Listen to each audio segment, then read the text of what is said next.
ಬೆಂಗಳೂರು ದಕ್ಷಿಣ ಜಿಲ್ಲೆಯ ಕನಕಪುರ ತಾಲೂಕಿನ ಕೋಡಿಹಳ್ಳಿ ಪೊಲೀಸ್ ಠಾಣೆ ವ್ಯಾಪ್ತಿಯಲ್ಲಿ ಮಹಿಳೆಯೊಬ್ಬರು ಅನುಮಾನಾಸ್ಪದವಾಗಿ ಮೃತಪಟ್ಟಿದ್ದಾರೆ. ಪತಿ ಇದೊಂದು ಆತ್ಮಹತ್ಯೆ ಅಂತಿದ್ರೆ ಪತ್ನಿ ಮನೆಯವರು ಇದೊಂದು ಕೊಲೆ ಅಂತಿದ್ದಾರೆ. ಭಾನುವಾರ ಬೆಳಗ್ಗೆ ಯುವತಿ ಮೃತಪಟ್ಟಿರುವ ವಿಚಾರ ಬೆಳಕಿಗೆ ಬಂದಿದೆ. ಕೋಡಿಹಳ್ಳಿ ಪೊಲೀಸರು ಪ್ರಕರಣವನ್ನು ದಾಖಲಿಸಿಕೊಂಡು ವಿಚಾರಣೆ ನಡೆಸುತ್ತಿದ್ದಾರೆ. ಏನಿದು ಸಾವಿನ ಪ್ರಕರಣ ಅಂತ ನೋಡೋಣ ಬನ್ನಿ.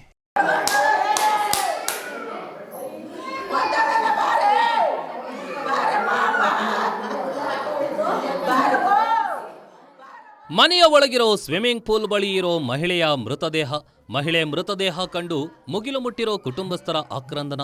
ಮನೆಯೊಳಗೆ ಸ್ಥಳ ಮಹಜರು ಮಾಡ್ತಿರೋ ಪೊಲೀಸರು ಬಂದ ಕಾರಣಕ್ಕೆ ಮನೆ ಬಳಿ ನೆರೆದಿರೋ ಜನ, ಪಕ್ಕದಲ್ಲೇ ನಿಂತಿರೋ ಆಂಬ್ಯುಲೆನ್ಸ್. ಈ ದೃಶ್ಯಗಳು ಕಂಡು ಬಂದಿದ್ದು ಬೆಂಗಳೂರು ದಕ್ಷಿಣ ಜಿಲ್ಲೆ ಕನಕಪುರ ತಾಲೂಕಿನ ಬೆಟ್ಟೇಗೌಡನ ದೊಡ್ಡಿಯಲ್ಲಿ. ಇದಕ್ಕೆ ಕಾರಣ ಮಹಿಳೆಯೊಬ್ಬರ ಅನುಮಾನಾಸ್ಪದ ಸಾವು.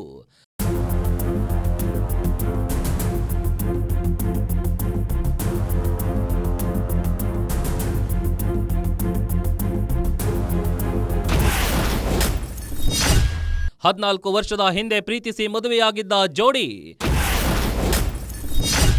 ಸುಂದರ ದಾಂಪತ್ಯಕ್ಕೆ ಸಾಕ್ಷಿಯಾಗಿವೆ ಇಬ್ಬರು ಮಕ್ಕಳು. ಈ ಫೋಟೋದಲ್ಲಿರೋರ ಹೆಸರು ಪ್ರತಿಭಾ ಮತ್ತು ಬಾಬು ಅಂತ. ಮೂಲತಃ ಬೆಂಗಳೂರು ದಕ್ಷಿಣ ಜಿಲ್ಲೆಯ ಕನಕಪುರ ತಾಲೂಕಿನ ಕೋಡಿಹಳ್ಳಿ ನಿವಾಸಿಗಳು. ಇವರಿಬ್ಬರು 14 ವರ್ಷಗಳ ಹಿಂದೆ ಪ್ರೀತಿಸಿ ಮದುವೆಯಾಗಿದ್ರು. ಇವರಿಬ್ಬರ ಸುಂದರ ದಾಂಪತ್ಯಕ್ಕೆ ಸಾಕ್ಷಿಯಾಗಿ ಇಬ್ಬರು ಗಂಡು ಮಕ್ಕಳಿದ್ದಾರೆ. ಹೀಗೆ ಪ್ರೀತಿಸಿ ಮದುವೆಯಾಗಿದ್ದ ಇವರು ಕೋಡಿಹಳ್ಳಿಯ ಬದಲಿಗೆ ಅಲ್ಲೇ ಸಮೀಪದಲ್ಲಿರೋ ಬೆಟ್ಟೇಗೌಡನ ದೊಡ್ಡಿ ಗ್ರಾಮದ ಹೊರವಲಯದಲ್ಲಿ ಒಂದು ಫಾರ್ಮ್ ಹೌಸ್ನಲ್ಲಿ ನೆಲೆಸಿದ್ರು. ಅಲ್ಲೇ ಒಂದು ತೋಟ ಕೂಡ ಇತ್ತು. ಬೆಟ್ಟೇಗೌಡನ ದೊಡ್ಡಿ ಗ್ರಾಮದ ತೋಟದ ಮನೆಯಲ್ಲಿ ವಾಸವಿದ್ದ ಬಾಬು ಕೋಡಿಹಳ್ಳಿಯಲ್ಲಿ ಒಂದು ಹಾರ್ಡ್ವೇರ್ ಅಂಗಡಿ ಇಟ್ಕೊಂಡಿದ್ರು. ಇಬ್ಬರು ಕೂಡ ಪ್ರೀತಿಯಿಂದಲೇ ಸಂಸಾರ ನಡೆಸಿಕೊಂಡು ಹೋಗ್ತಿದ್ರು.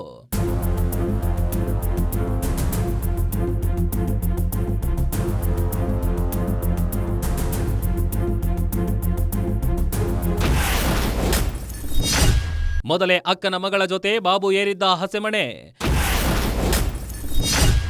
ಮದುವೆಯಾದ ಬಳಿಕವೂ ಪ್ರೀತಿ, ಆಗಿದ್ದ ಎರಡನೇ ಮದುವೆ. ಕನಕಪುರ ತಾಲೂಕಿನ ಕೋಡಿಹಳ್ಳಿಯ ಬಾಬುಗೆ ಮೊದಲೇ ಒಂದು ಮದುವೆಯಾಗಿತ್ತು. ಅಕ್ಕನ ಮಗಳನ್ನೇ ಬಾಬು ವರಿಸಿದ್ದ. ಮನೆಯವರು ಸೇರಿ ಅಕ್ಕನ ಮಗಳ ಜೊತೆ ಮದುವೆ ಮಾಡಿಸಿದ್ರು. ಆಕೆಯ ಜೊತೆಗೂ ಸಂಸಾರ ನಡೆಸಿದ್ದ ಬಾಬುಗೆ ಇಬ್ಬರು ಮಕ್ಕಳಿವೆ. ಇಷ್ಟಾದ್ರೂ ಆತ ಪ್ರತಿಭಾ ಹಿಂದೆ ಬಿದ್ದಿದ್ದ.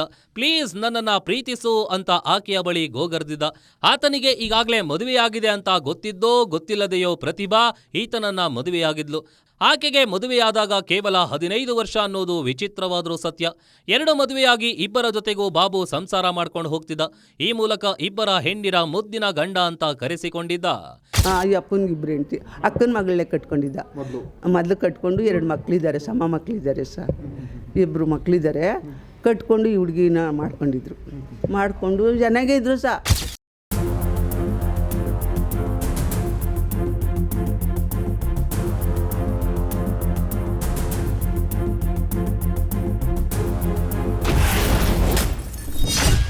ಎರಡು ವರ್ಷಗಳಿಂದ ಶುರುವಾಗಿತ್ತು ಸಂಸಾರ ಕಲಹ.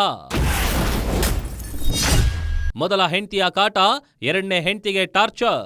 2 ಸಂಸಾರಗಳನ್ನ ಸರಿಯಾಗಿಯೇ ತೂಗಿಸಿಕೊಂಡು ಹೋಗ್ತಿದ್ದ ಬಾಬು ಜೀವನದಲ್ಲಿ ಕಳೆದೆರಡು ವರ್ಷಗಳಿಂದ ಬಿರುಗಾಳಿ ಎದ್ದಿತ್ತು.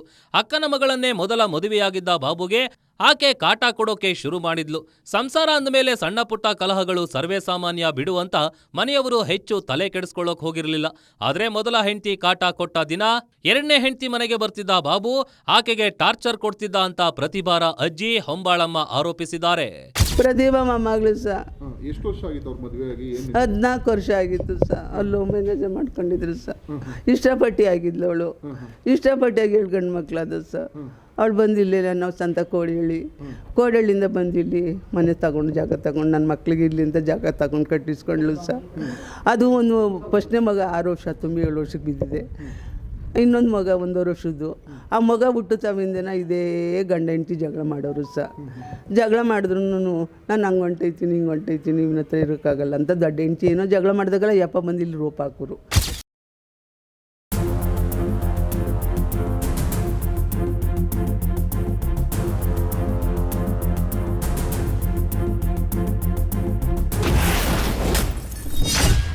ಪ್ರತಿಭಾಗೆ ಮಾಟ ಮಂತ್ರ ಮಾಡಿಸಿದ್ದಾರೆಂದು ಕಥೆ. ಮನೆಯವರನ್ನ ಕೋಡಿಹಳ್ಳಿಗೆ ಸಾಗ ಹಾಕಿದ ಬಾಬು ಬೆಟ್ಟೇಗೌಡನ ದೊಡ್ಡಿಯ ಮನೆಯಲ್ಲೇ ಪ್ರತಿಭಾ ಕುಟುಂಬಸ್ಥರು ವಾಸವಾಗಿದ್ರು. ಪ್ರತಿ ಶನಿವಾರ ಬಾಬು ತಪ್ಪದೆ ಮನೆಗೆ ಬರ್ತಿದ್ದ. ಇದೇ ರೀತಿ ಜನವರಿ 24ರ ಶನಿವಾರ ಕೂಡ ಆತ ಬೆಟ್ಟೇಗೌಡನ ದೊಡ್ಡಿಯ ಮನೆಗೆ ಬಂದಿದ್ದ.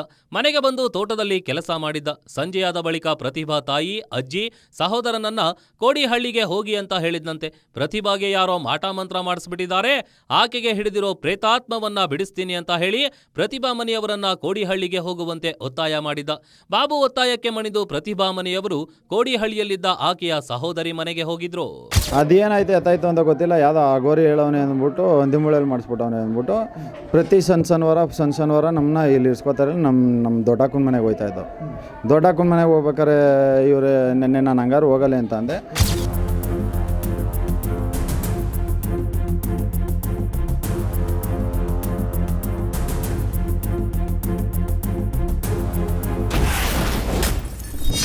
ಬೆಳ್ಳಂಬೆಳಿಗ್ಗೆ ಪ್ರತಿಭಾ ಮನೆಯವರಿಗೆ ಶಾಕಿಂಗ್ ಸುದ್ದಿ. ಒತ್ತಾಯ ಮಾಡಿ ಕಳುಹಿಸಿದ ಬಳಿಕ ಅಲ್ಲೇನಾಯ್ತು? ಶನಿವಾರ ಸಂಜೆ ಪ್ರತಿಭಾ ಮನೆಯವರನ್ನ ಕೋಡಿಹಳ್ಳಿಗೆ ಹೋಗಿ ಅಂತ ಬಾಬು ಒತ್ತಾಯ ಮಾಡಿ ಕಳಿಸಿದ್ದ. ಅವರು ಸರಿ ಬಿಡು ಅಂತ ಕೋಡಿಹಳ್ಳಿಯಲ್ಲಿದ್ದ ಪ್ರತಿಭಾ ಸಹೋದರಿ ಮನೆಗೆ ಹೋಗಿದ್ರು. ಇದಾದ ಬಳಿಕ ಬೆಳಿಗ್ಗೆ ಕರೆ ಮಾಡಿದ್ದ ಬಾಬು ಪ್ರತಿಭಾ ಕಾಣಿಸ್ತಿಲ್ಲ ಅಂತ ಅವರ ಮನೆಯವರಿಗೆ ಕರೆ ಮಾಡಿ ತಿಳಿಸಿದ್ದಾರೆ. ತಕ್ಷಣವೇ ಅವರ ಸಹೋದರ ಪರಮೇಶ್ ಬಂದು ಮನೆಯ ಬಳಿ ಹುಡುಕಾಟ ನಡೆಸಿದ್ದಾರೆ. ಕೊನೆಗೆ ಮನೆಯಲ್ಲಿದ್ದ ಸ್ವಿಮ್ಮಿಂಗ್ ಪೂಲ್ ಬಳಿ ಬಂದು ನೋಡಿದಾಗ ಪ್ರತಿಭಾ ಮೃತದೇಹ ನೀರಿನಲ್ಲಿ ತೇಲ್ತಿರೋದು ಕಂಡು ಬಂದಿದೆ. ತಕ್ಷಣವೇ ನೀರಿನಿಂದ ಹೊರಗೆಳೆದು ನೋಡಿದಾಗ ಆಕೆಯ ಉಸಿರು ನಿಂತು ಹೋಗಿತ್ತಂತೆ.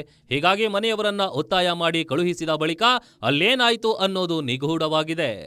ಕಳ್ಸೋರು ಹಿಂಸೆ ಮಾಡಿ ಕಳ್ಸಾದ್ಮೇಲೆ ಬೆಳಗ್ಗೆ ಬಂದು ಅವರು ಈ ಥರ ಹಿಂಗೆ ಆಗೋಗದೆ ಅಂತ ಅಂದಾಗ ಇಮಿಡಿಯೇಟಿ ಬಂದು ನೋಡಾದ್ಮೇಲೆ ಮೇಲೆ ಎದ್ದು ಮೇಲ್ಗಡೆಯಿಂದ ಬಿದ್ದ ತಕ್ಷಣ ಏನು ಕಾಣಿಸಿಲ್ಲ, ಅಲ್ಲೇನು ನೋಡಿಲ್ಲ. ನಾನು ಡೈರೆಕ್ಟು ಮನೆಗೆ ಬಂದೆ.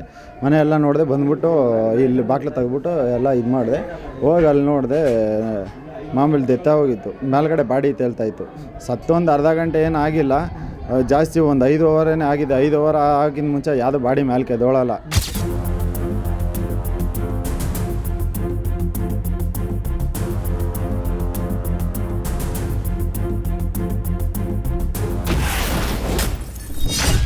ಸೂಸೈಡ್ ಮಾಡಿಕೊಳ್ಳುವ ಮನಸ್ಥಿತಿ ಹೊಂದಿರಲಿಲ್ಲ. ಪ್ರತಿಭಾ ಸಾವಿಗೆ ನ್ಯಾಯ ಕೊಡಿಸಿ ಎಂದ ಸಹೋದರ. ಪ್ರತಿಭಾ ಸೂಸೈಡ್ ಮಾಡಿಕೊಳ್ಳೋ ಮನಸ್ಥಿತಿ ಹೊಂದಿರಲಿಲ್ಲ. ಆಕೆಗೆ ಸಕ್ಕರೆ ಕಾಯಿಲೆ ಇತ್ತು. ಆದರೂ ಆಕೆಯನ್ನ ನಾವು ಇಷ್ಟು ವರ್ಷ ಬದುಕಿಸಿಕೊಂಡು ಬಂದಿದ್ವಿ. ಇದರ ನಡುವೆ ಶನಿವಾರ ನಮ್ಮನ್ನ ಕೋಡಿಹಳ್ಳಿಗೆ ಕಳುಹಿಸಿ ನನ್ನ ಸಹೋದರಿಗೆ ಏನ್ ಮಾಡಿದ್ರು ಅನ್ನೋದು ನಮಗೆ ಗೊತ್ತಾಗಬೇಕು. ನನ್ನ ಸಹೋದರಿ ಸಾವಿಗೆ ನ್ಯಾಯ ದೊರಕಿಸಿಕೊಡ್ಬೇಕು ಅಂತ ಪ್ರತಿಭಾ ಸಹೋದರ ಪರಮೇಶ್ ಆಗ್ರಹಿಸಿದ್ದಾರೆ. ಸೂಸೈಡ್ ಮಾಡ್ಕೊಳ್ಳೋ ಮೈಂಡ್ ಸೆಟ್ಟು ಅಂತಂದರೆ ಮಾಮೂಲಿ ಗಂಡನ ಎದುರಿಸೋಕ್ಕೆ ರೂಮಲ್ಲಿ ಬಾಗ್ಲು ಹಾಕ್ಕೊಂಡು ಹೋಗ್ಬಿಟ್ಟು ನಾನೇ ಕಣ್ಣಾರೆ ನೋಡಿದ್ದೀನಿ.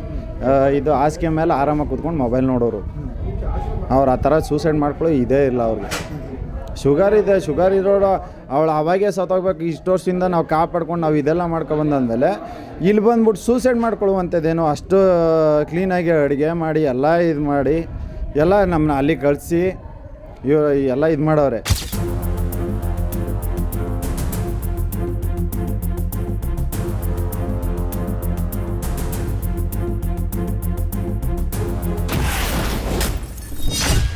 ಪ್ರತಿಭಾ ಸಾವಿನ ವಿಚಾರ ಗೊತ್ತಾಗಿ ಸೂಸೈಡ್ ನಾಟಕ.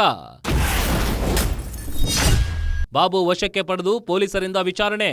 ಪ್ರತಿಭಾ ಮೃತಪಟ್ಟಿದ್ದಾರೆ ಅನ್ನೋದು ಗೊತ್ತಾಗ್ತಿದ್ದಂತೆ ಬಾಬು ಸೂಸೈಡ್ ನಾಟಕ ಮಾಡಿದ್ದಾನೆ. ನಾನು ಸತ್ ಹೋಗ್ತೀನಿ ಅಂತ ಹೇಳಿ ಬೆಟ್ಟೇಗೌಡನ ದೊಡ್ಡಿಯಿಂದ ಓಡಿ ಹೋದ್ರು ಅಂತ ಪ್ರತಿಭಾ ಸಹೋದರ ಪರಮೇಶ್ ಮಾಹಿತಿ ನೀಡಿದ್ದಾರೆ. ಪ್ರತಿಭಾ ಸಾವಿನ ಪ್ರಕರಣದ ಸಂಬಂಧ ಕೋಡಿಹಳ್ಳಿ ಪೊಲೀಸರು ಬಾಬುರನ್ನ ವಶಕ್ಕೆ ಪಡೆದು ಸದ್ಯ ವಿಚಾರಣೆ ನಡೆಸುತ್ತಿದ್ದಾರೆ. ಅಲ್ಲದೆ ಪ್ರತಿಭಾ ಮೃತದೇಹವನ್ನ ಮರಣೋತ್ತರ ಪರೀಕ್ಷೆಗೆ ರವಾನಿಸಿದ್ದು, ಮರಣೋತ್ತರ ಪರೀಕ್ಷೆ ಬಂದ ಬಳಿಕ ಸಾವಿಗೆ ನಿಖರ ಕಾರಣ ಗೊತ್ತಾಗಬಹುದು. ಈಚೆ ಇದಾಯಿತು ಅಂದ್ಬಿಟ್ಟು ಅಲ್ಲಿಗೆ ಬಂದವ್ರೆ. ಅವ್ರ ಜೊತೆ ಇನ್ನೊಬ್ರು ಇದ್ರು. ಅವನಿಗೆ ಹೊಡೆದಕ್ಕೆ ಹೊಂಟೆ ಹೋದ ಅವನು. ಇವರು ಓಡಿ ಹೋಯ್ತಾರು, ನಾನು ಇರಲ್ಲ, ನಾನು ಸೊತೈತೀನಿ ಅಂತ. ಇಲ್ಲೇ ಹಿಡಿದು ಲಾಕ್ ಹಾಕೊಂಡಕ್ಕೆ ನ್ಯಾಣ ಕೊಳ್ಳಿ ಅಂತ ಅಂದಕ್ಕೆ ನ್ಯಾಣ ಕೊಳ್ಳಿಲ್ಲ. ನಾನು ಸಾಯ್ತೋಯ್ತೀನಿ, ನಾನು ಸೊತೈತೀನಿ ಅಷ್ಟೇ ಅಂತ ಇದ್ರು.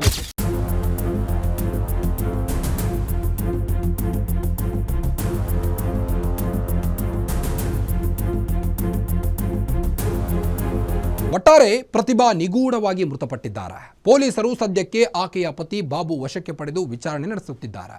ಪ್ರತಿಭಾ ಮೃತದೇಹವನ್ನು ಮರಣೋತ್ತರ ಪರೀಕ್ಷೆಗೆ ಕಳುಹಿಸಲಾಗಿದ್ದು, ಮರಣೋತ್ತರ ಪರೀಕ್ಷೆ ವರದಿ ಬಂದ ಬಳಿಕ ಆಕೆಯ ಸಾವಿಗೆ ನಿಖರ ಕಾರಣ ಗೊತ್ತಾಗಲಿದೆ.